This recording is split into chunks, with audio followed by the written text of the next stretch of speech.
오늘까지 담임 목사님께서 하루 좀 쉬시고 제가 말씀을 이어서 전하도록 하겠습니다. 이 새벽에 하나님께서 저와 여러분에게 주시는 말씀은요, 구약성경 시편 127편 1절과 2절 말씀입니다. 오늘은 새번역 성경으로 하나님의 말씀을 제가 받들어 봉독하겠습니다. 이것은 하나님의 말씀입니다. 주님께서 집을 세우지 아니하시면 집을 세우는 사람의 수고가 헛되며, 주님께서 성을 지키지 아니하시면 파수꾼의 깨어 있음이 헛된 일이다. 일찍 일어나고 늦게 눕는 것, 먹고 살려고 애써 수고하는 모든 일이 헛된 일이다. 진실로 주님께서는 사랑하시는 사람에게는 그가 잠을 자는 동안에도 복을 주신다. 아멘. 어제 제가 주일 오후 찬양 예배 시간에 이 자리에 서서 말씀을 전할 때 이 지혜로운 솔로몬 왕의 재판 이야기를 가지고 말씀을 이렇게 전했었는데요. 의도한 것은 아닙니다만 공교롭게도 순서대로 가다 보니까 오늘 이 시편 127편의 저자도 이 솔로몬입니다. 시편은 총 150개의 시로 이렇게 구성이 되어 있는데, 많은 시를 지어 불렀던 아버지 다윗과는 달리 이 솔로몬이 지은 것으로, 노래한 것으로 알려진 시는 150개 중에 딱 2개밖에 없습니다. 첫 번째 시는 시편 127편이고요. 두 번째는 72편입니다. 두 시편 모두 첫 구절이 제법 유명한 편에 속하는데요, 아마 한 번쯤은 들어보시지 않았을까 싶습니다. 시편 72편이 이렇게 시작하거든요. 하나님이여, 주의 판단력을 왕에게 주시고 주의 공의를 왕의 아들에게 주소서. 그가 주의 백성을 공의로 재판하며 주의 가난한 자를 정의로 재판할 것입니다, 라는 거죠. 벌써 이렇게 막 왕 많이 나오고 재판 나오고 이런 거 보니까 솔로몬이 지은 것 같다는 느낌이 드시죠? 그리고 나서 이제 시편, 오늘 본문인 127편이 솔로몬이 지은 것인데, 이것은 성전에 올라가는 노래 모음집에 포함이 되어 있습니다. 다시 조금 복습을 해보면, 이스라엘 백성들이 주요 절기, 명절이 되면 예루살렘 성전을 향해서 순례길을 떠나야만 했습니다.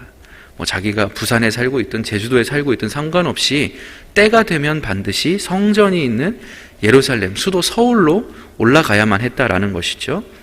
그 긴 여정 중에 하나님을 찬양하고 또 서로를 격려하고 하면서 불렀던 노래가 바로 이 성전에 올라가는 노래라고 말씀을 드렸었는데, 시편 120편부터 134편까지 총 15개의 시가 똑같은 표제, 성전에 올라가는 노래라는 표제를 공유하고 있어서 하나의 모음집으로 본다라고까지 말씀을 드렸습니다.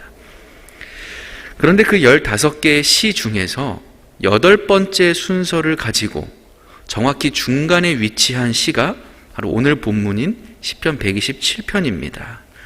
그러니까 이 시편 127편을 딱 중심으로 해서 왼쪽에는 처음 120편부터 126편까지 7개의 시가 있고요, 또 지나서 128부터 134까지 7개가 있는 것이죠.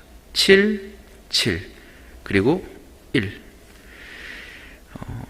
딱 중간에 위치해 있어서 그랬는지는 모르겠지만, 그래서 어떤 학자는 오늘 이 시편 127편을 가리켜서 성전에 올라가는 노래의 중심 시편이다라고 표현을 해놨습니다. 중심 시편이다. 그러면 이분이 단순히 그냥 가운데 있으니까 중심이야 라고 하진 않으셨겠죠. 이 중심 시편의 중심 내용이 그만큼 중요하고 이 성전에 올라가는 노래의 뼈대를, 허리를 구성할 정도로 의미가 있기 때문에 그렇게 부른 것이 아니겠습니까? 이 중심 시편의 중심 내용이 뭔고 하니 한마디로 솔로몬다운 표현이죠. 헛되다라는 것입니다. 헛되다. 하나님의 도우심이 없다면 우리가 아무리 수고한다 할지라도 다 헛되다라는 깨달음을 솔로몬이 전하고 있는 것이죠. 그래서 이미 자신이 지은 책 전도서의 첫 마디가 뭐였습니까? 전도자가 이르되 헛되고 헛되며 헛되고 헛되니 모든 것이 헛되도다. 헛되다는 말을 이렇게나 많이 반복할 정도로 솔로몬은 이 개념을 너무나 중요시했던 사람이에요. 왜냐하면 자신의 인생에서 이 헛되다라는 것을 너무나 많이 느끼며 살아왔기 때문입니다. 특별히 솔로몬은 오늘 이 시편 127편에서는 이 헛되다는 것의 의미를 더 풍성하게 설명해 주기 위해서 아주 쉬운 두 가지 이미지를 제공하고 있는데요. 그것이 바로 집과 성입니다. 이걸 요즘 우리의 그냥 편한 용어로 좀 이렇게 바꿔본다면 집은 가정을 의미할 것이고 성은 내가 나가서 일을 하는 일터라고 생각하셔도 좋을 것 같습니다. 주님께서 집을 세우지 아니하시면 그 집을 세워가는 사람의 수고가 헛되다. 또 주님께서 성, 나의 일터를 지키지 아니하시면 아무리 파수꾼이 깨어있는 것도 다 헛된 일이다라는 것이죠.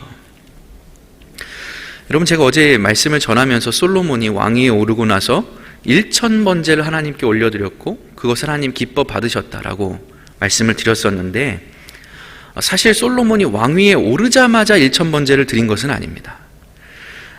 왕위에 오르자마자 1000번제를 드리기 전에 한 행동이 두 가지가 있습니다.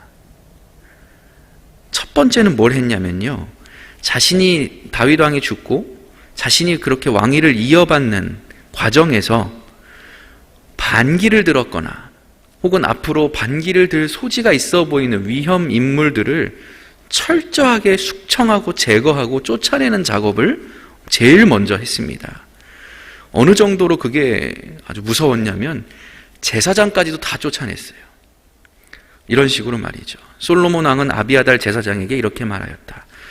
제사장께서는 상속받은 땅 아나돗으로 네 집으로 고향으로 돌아가라 라는 것이죠.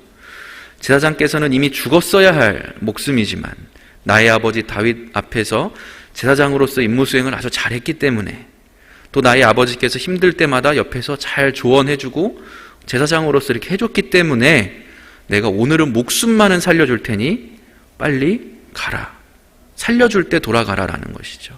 다 쫓아냈습니다. 완전히 물갈이를 한 것이죠. 자신의 왕권을, 내실을 든든히 기하기 위해서 말입니다. 이게 첫 번째 행동이었습니다. 그리고 나서 두 번째로 한 행동은 무엇이냐면요, 이 외국의 이방 나라의 공주들과 정략 결혼을 맺었는데 그 1번 스타트가 최강대국이었던 애굽 바로 왕의 딸과 애굽의 공주와 결혼을 한 것이었습니다. 솔로몬은 이집트의 왕 바로와 혼인관계를 맺고 그 바로의 딸을 아내로 맞았다. 중요한 것은 그 다음입니다. 그리고 그는 자신의 집과 성전과 성벽의 건축을 모두 끝날 때까지 그 아내를 다윗성에 있게 하였다라는 거죠. 그러니까 왕권이 지금 교체되는 게 어떻게 보면 가장 위험한 시기지 않습니까? 이때 혹시 적국이 침입해오면 안 되니까 이방 나라들 중에서도 제일 센 애굽에다가 정략 결혼을 요청을 해서 그 공주를 인질로 데리고 있는 거예요, 다윗성에. 그래서 뭐라고 주변 국가들에 얘기하는 겁니까?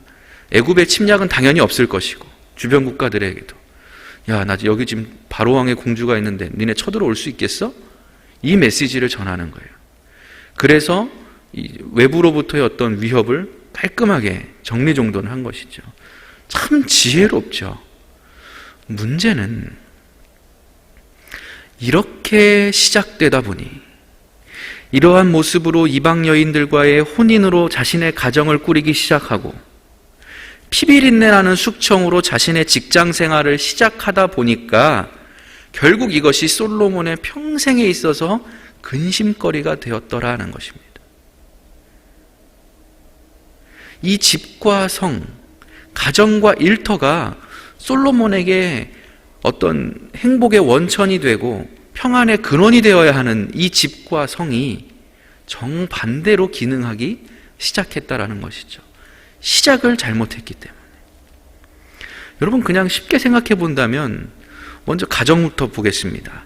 솔로몬이 지은 또 다른 책이죠. 아가서나 열왕기서 이런 것을 보면 솔로몬의 왕비가 60명에 후궁이 700명이고요.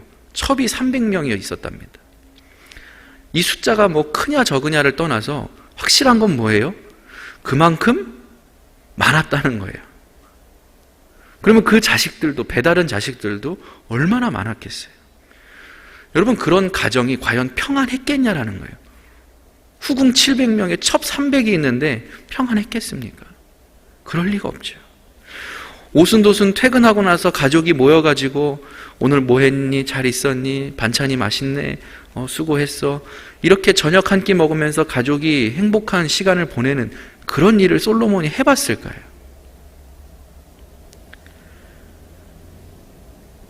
그 수많은 아들들, 자식들, 딸들 하고 산책하면 이렇게 손잡고 하면서 밤에 걸으면서 너 요즘 뭐가 고민이 있니? 아빠가 살아보니까 이렇더라. 이런 얘기를 한번 해봤을까요? 그 자식들은 다 내가 왕이 되어야 되는데, 그 아내들은 내 자식이 다 왕이 되어야 되는데, 다 이런 생각을 가지고 솔로몬에게 잘 보이고 대했을 텐데, 솔로몬도 똑똑했으니까 그거 다 알 텐데, 여러분, 그런 관계가 정상적인 가정의 관계였을까요? 아무리 지혜로운 솔로몬이라도 이 자식은 마음대로 안 되잖아요.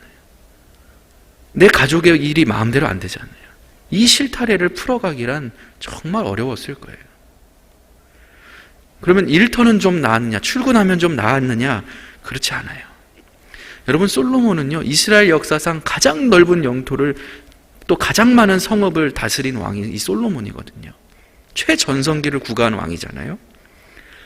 그러니까 전쟁에서 승리해서 그 성읍을 차지하고 굴복시키고 뺏고 소유하고 이럴 때는 너무너무 뿌듯하고 이랬는데, 이제는 어떤 입장이 된 거예요? 내가 이제 그걸 지켜야 되는 거예요.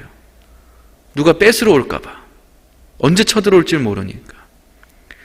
여러분, 제가 짧은 기간이지만 군생활을 하면서 만나본 많은 지휘관 분들이 계신데, 이분들의 특징은요, 늘 고민이 많다는 거예요. 남들은 뭐 옆에서 보면 진급해서 좋겠다, 연금 되니까 좋겠다, 부대에서 제일 높은 사람으로 천하를 호령할 수 있으니까 좋겠다, 권세가, 물론 틀린 말은 아니지만 그렇게 쉽게 말할 게 아니다라는 걸 제가 옆에서 보면서, 실상은 그렇지 않았거든요. 겉으로는 이분들이 참 세상 담대하게 그런데 속은 늘 전전긍긍하시는 모습을 많이 봤습니다. 왜요? 모든 책임은 다 지휘관 본인이 홀로 지고 가야 하는데, 그럼 내가 다 이걸 살필 수 있어야 되는데 내 몸과 내 눈은 하나밖에 없는 거예요. 요만큼밖에 못 보는 거예요. 근데 나에게 맡겨진 그 용사들, 군인의 숫자는 수천에서 수만에 이르고 다 터져 있는데 이게 불안하지 않고 백이겠냐라는 것이죠.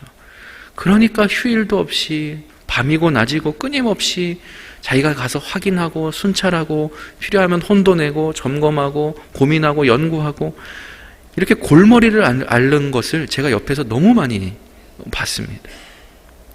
그래서 실제로 어떤 한 집사님이셨던 지휘관분은 매일 새벽 예배를 나오시길래 피곤하지 않으십니까? 제가 여쭤봤더니 갑자기 진지한 모습으로 저한테 얘기하시더라고요. 목사님, 제가 교회를 다닌 지는, 아내 따라서 교회 다닌 지는 오래됐지만 새벽 기도는 여기서 처음 해봅니다. 왜 그런 줄 아십니까? 제가 해보니까 아무리 제가 뭘 노력해도 24시간 눈 뜨고 있고 오만 잔소리를 다 해도 다 할 수가 없구나. 내가 다 할 수가 없구나라는 걸 깨달았습니다. 그랬더니 새벽에 눈이 떠집니다. 군인교회는 보통 부대 안에 있으니까 출근해서 바로 제 사무실로 가지 않고 교회로 발이 옮겨졌습니다. 그날부터 제가 하루도 빼먹지 않고 새벽에 기도로 하루를 시작합니다. 목사님도 제발 좀 기도 많이 해주십시오. 여러분, 솔로몬은 오죽했을까요? 이러한 솔로몬의 고충이 오늘 저희가 읽었던 그 2절 말씀에, 특히 상반절에 이어서 이렇게 심화돼서 표현이 됩니다. 일찍 일어나고 늦게 눕는 것, 먹고 살려고 애써 수고하는 모든 일이 헛된 일이다. 얼마 전 제가 인터넷 기사를 우연히 보다가 조선시대 왕들의 시간표 해가지고 어느 기자분이 표를 올려놨는데 왕 못하겠다는 생각이 들더라고요. 새벽 3시에 일어나가지고요, 하루 종일 책 읽고 인사드리고 뭐 해야 돼, 토론하고 혼나고 밥 때 밥 먹고 또 예를 갖추고, 그러다가 밤에 한 9시 10시에 자고 또 3시에 일어나고, 너무 힘들겠더라고요. 여러분, 솔로몬도 마찬가지였을 것 같아요. 더 열심히 했겠죠. 그 누구보다 아마 이스라엘 백성들 중에 제일 일찍 일어난 사람이 솔로몬이었을지도 몰라요. 제일 늦게 잠들었을 거예요. 자신에게 주어진 그 집과 성을 잘 지키기 위해서, 가정과 일터를 잘 꾸려나가기 위해서 얼마나 애를 썼겠어요. 아버지로서, 왕으로서. 근데 안 된 거예요. 아무리 수고해도 나아지지 않았던 거예요. 솔로몬의 말년을 다 아시잖아요. 결국은 실패하는 거예요. 그렇게 완전히 바닥을 찍어보고 나서야 솔로몬이 절실하게 깨달았던 거예요. 야, 내가 아무리 잠 안 자고 집을 잘 꾸려가 보려고 해도, 내가 아무리 성을 잘 다스리고 파수꾼들을 채찍질을 해도 그 지혜롭다던 내가 할 수 있는 일이 하나도 없구나. 결국은 하나님이 도와주시지 않으면 아무짝에도 쓸모가 없구나. 그러니 제발 이 나의 글을 읽는 너희들은 나 같은 실패를 경험하지 않았으면 좋겠다. 이게 솔로몬의 헛되다의 의미인 것입니다. 그래서 여러분, 솔로몬이 잠언에서도 비슷한 말을 많이 하지 않습니까? 사람이 마음으로 자기의 길을 계획할지라도 그의 걸음을 인도하시는 분은 오직 여호와 하나님 한 분이시다. 단순히 그냥 입에 발린 말이 아니라 솔로몬의 삶이 걸려있는 말인 거예요. 그렇게 깨달은 솔로몬이요, 이제 시편 127편 2절 이어지는 하반절 말씀에서 이렇게 권면합니다. 진실로 주님께서는 사랑하시는 사람에게는 그가 잠을 자는 동안에도 복을 주신다. 여러분, 이제 말씀을 정돈합니다. 아마 여러분의 기도 제목을 이렇게 쭉 떠올려 보십시오. 새벽마다 와서 내가 뭘 가지고 기도를 하고 있나. 그걸 거슬러 이렇게 쭉 올라가다 보면 결국은 이 두 가지에 수렴할 겁니다. 나의 집, 나의 성. 나를 위한 기도, 나의 가정, 나의 식구들, 내 자녀들을 위한 기도, 내 부모를 위한 기도, 내 일하는 것, 내가 돈 벌고 수고하는 것, 내가 꿈꾸는 것, 그것을 위한 기도. 거의 이 범주 안에 들어가지 않을까 싶어요. 그런 의미에서 본다면 오늘 이 솔로몬의 고백은요, 우리가 어떻게 기도의 방향성을 가져가야 되는지, 우리가 어떤 소원을 가지고 살아가야 하는지를 분명히 보여준다라는 것입니다. 핵심은 내가 아니라 하나님이 하신다라는 거예요. 하나님께서 도와주셔야 한다는 것이고 하나님께서 일해 주셔야 한다는 것입니다. 내가 달려들면 내가 책임을 져야 돼요. 이게 내가 하려면 내가 스트레스 받아야 되고, 내가 잠 못 자고 내가 피곤한 거예요. 내가 속상한 거예요.